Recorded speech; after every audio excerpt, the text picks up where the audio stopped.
பேர் திலீப் குமார் சார். நான் பெரம்பூர்லேருந்து வரேன். பெரம்பூர் சர்ச்சில் மாதா கண்ணை திறந்து கண்ணு மூடினாங்க. அது ரொம்ப பிரபலமாச்சு. அது எப்படி?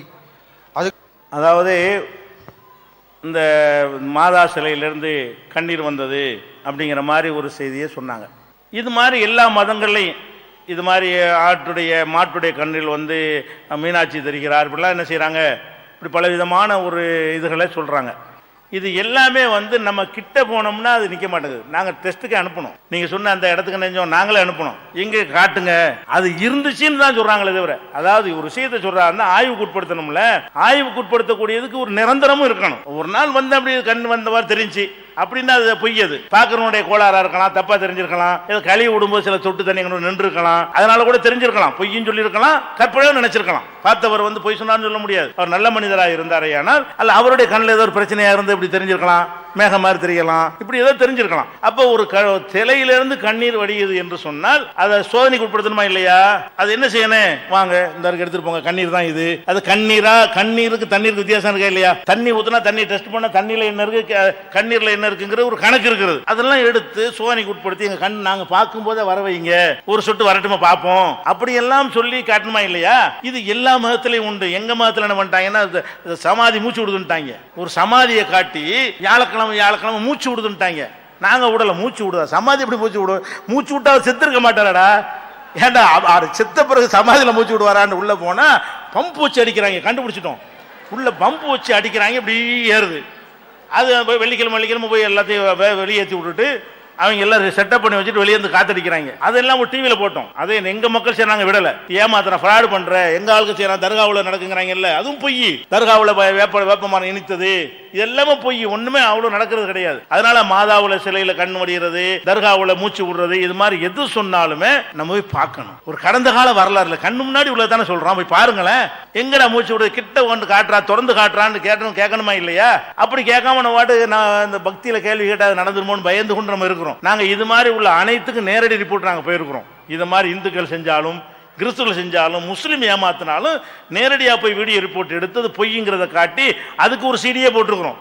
அதுவும் அவர் கொடுப்போம். அந்த இருக்காது கொண்டு வந்திருக்கீங்களா, அது ஒன்று கொடுத்துருக்கோம். எங்கெங்கெல்லாம் ஃப்ராட் பண்ணாங்க, அது எப்படி குருடர் பார்க்கிறார் செவிடர் கேட்கிறான்னு சொல்றாங்கல்ல. உதாரணத்துக்கு சொல்றேன், வந்துகிட்டு குருடர் பார்க்கிறார் செவிடர் கேட்கிறார் நிகழ்ச்சி நடத்துறாங்க.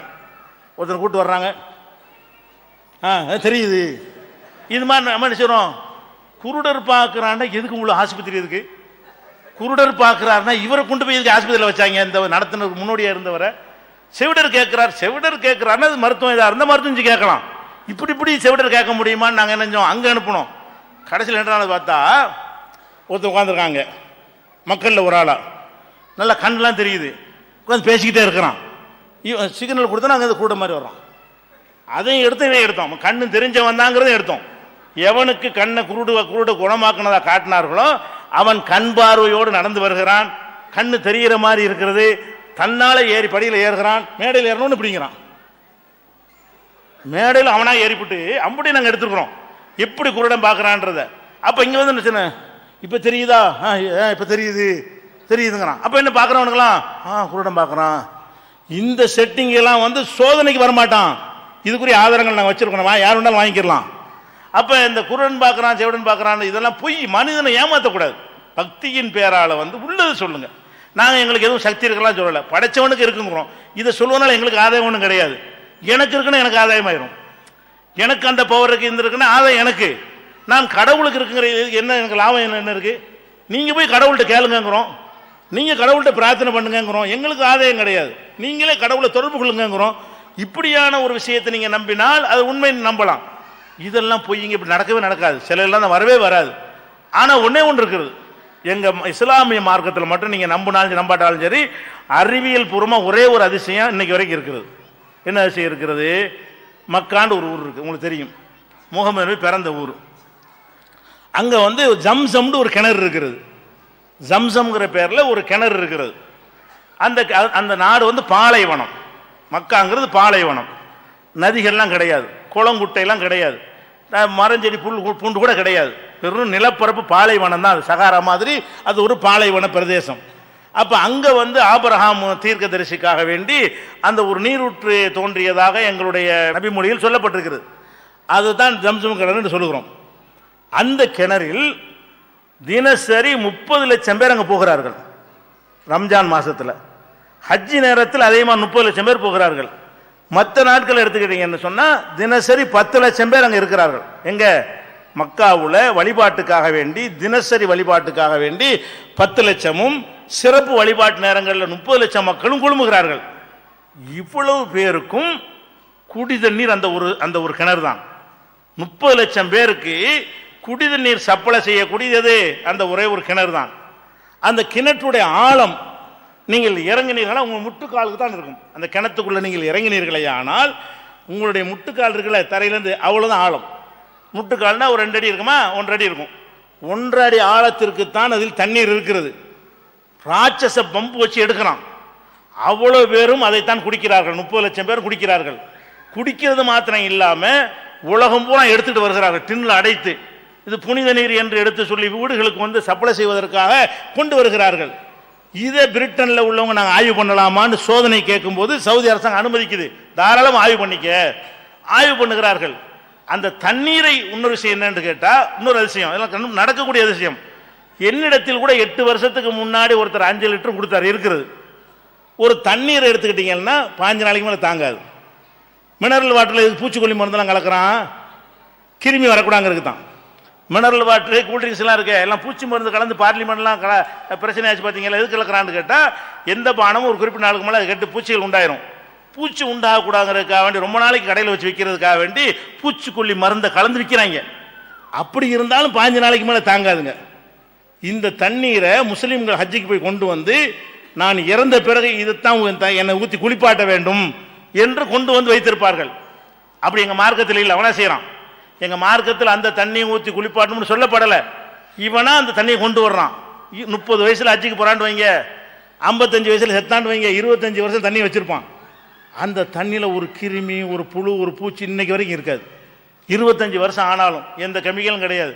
இது ஏன் இப்படி இருக்கிறது என்று விஞ்ஞானிகளுக்கு சொல்ல முடியல. இருக்குது, எல்லா சோனையும் பண்ணிவிட்டான். அது மாதிரி மினரல் என்னென்னலாம் இருக்குது, எல்லாம் அது தனியாக ஒரு ஆர்டிக்கலை கூட போட்டிருக்கிறோம், ஜம்சம் நீர்னு சொல்லி. அப்போ அந்த மாதிரியான ஒரு உலகத்தில் கண்ணு முன்னாடி நடக்கிற அதிசயம் இப்படி இருந்தால் நீங்கள் நம்பலாம். எப்படி இருக்கணும், நீங்கள் போய் பார்த்தாலும் இருக்கணும். 30 லட்சம் பேர் டெய்லி அதை எடுத்துகிட்டு வர்றான்ல. நேற்று நடந்துட்டு கதை இல்லை, இன்னைக்கு நீங்கள் எடுக்கலாமே. நேற்று இனிச்சிச்சு, இன்னைக்கு இனிக்கல. பேப்பர் இனிச்சுட்டாங்க, போய் கேட்டான், நேற்று சாப்பிட்டான் இனிச்சிச்சு, இப்போ இனிக்கலன்ட்டான். இப்பவும் இனிக்கணும், நாளைக்கு இனிக்கணும். எவன் பார்த்தாலும் இன்னைக்கு அதை நம்பலாம். அது நம்ம அறிவுக்கு ஏற்றுக்கொள்ளாட்டாலும் கண்ணு முன்னாடி தெரிஞ்சுக்கிட்டே இருக்கு, எந்த நிமிடம் வேண்டாலும் தெரிகிறது, அதை நீங்க நம்பலாம். இது குரான்ல கூட தெள்ள தெளிவான அத்தாட்சிகள் அந்த ஊரில் இருக்கிறது அப்படின்னு குரான்ல ஒரு வசனம் இருக்கு, மக்காவில் இருக்குது. இது இறை மார்க்கம் தான் என்பதற்கான ஆதாரம் இந்த மக்காவில் இருக்கிறது. தெள்ள தெளிவான அத்தாட்சி என்று குரான் சொல்லுகிறது. தெள்ள தெளிவான அத்தாட்சின்ற என்ன எப்படி இருக்கணும், எப்படி இருக்கணும், மக்கள் எடுக்கணும். அந்த கிணறு அளவு எனக்கு தெரியும். பாலைவன நிலத்தடி நீருக்கு இடமே இல்லை. எது நதிகள்ல இருந்து வந்து நுழைஞ்சுன்னு சொல்ல முடியாது. நிலத்தடி நீர் இருந்தால் தான் கிணத்துல தண்ணீரை ஊறும். தண்ணீர் ஊறாத ஒரு பகுதியில் ஒரு 2 அடி ஆழமுள்ள ஒரு தண்ணீர் வந்து லட்சக்கணக்கான மக்களுக்கு சப்ளை செய்யப்படும். இன்னும் சொல்ல போனால், இப்போ நாங்கள் போயிருந்தோம், மக்காவில் உள்ளவனுக்கு மட்டும் கொடுத்தாங்களா, இப்போ மதீனா வரைக்கும் 300 கிலோமீட்டருக்கு அப்பால் உள்ள மதீனாவில் வரைக்கும் பம்பு போட்டு கொண்டு போயிட்டான். அங்கே உள்ளவங்களும் அதை தான் குடிக்கிறாங்க. மக்காவில் உள்ளவர்களுக்கு அதுதான் குடி தண்ணீர், மதீனா வாசிகளுக்கு அதுதான் குடி தண்ணீர். 2 ஊருக்கு புனித பயணம் மேற்கொள்ளக்கூடிய அத்தனை பேருக்கும் அதுதான் குடி தண்ணீர். அவன் டின்ட்டுனா எடுத்துட்டு வர்றதுக்கு அது பயன்பட்டு கொண்டிருக்கிறது. அந்த 2 அடி குறையவே இல்லை. அந்த 1.5 அடி இருக்கு பாருங்க, குறையவே மாட்டேங்குது. இது அது கண்ணு முன்னாடி ஏன் எவனுக்கு சொல்ல முடியல, நடந்து கொண்டிருக்கிறது. இப்படியான அதிசயங்கள் யாருக்கு டவுட் இருந்தாலும் என்ன செய்யலாம், அதுக்கு ஒரு ரிப்போர்ட்டுகளை கேளுங்க, ஆதாரத்துகளை நாங்கள் தர்றோம். ஒரு போஸ்ட் கார்டு போட்டிங்கன்னா உங்களுக்கு எல்லா விதமான ரிப்போர்ட் ஆதாரங்கள், பிரிட்டிஷ் கவுன்சில் என்ன ஆராய்ச்சி பண்ணா, அந்த ஆராய்ச்சி முடிவு என்ன, அது எப்படி சோதனை பண்ணி கண்டுபிடிச்சான், யார் இறங்கி பார்த்தான், எப்போ அனுமதி வாங்கினா, எல்லாத்துக்கும் ஆதாரம் வைத்திருக்கிறோம். அது மாதிரி இருக்கணும்.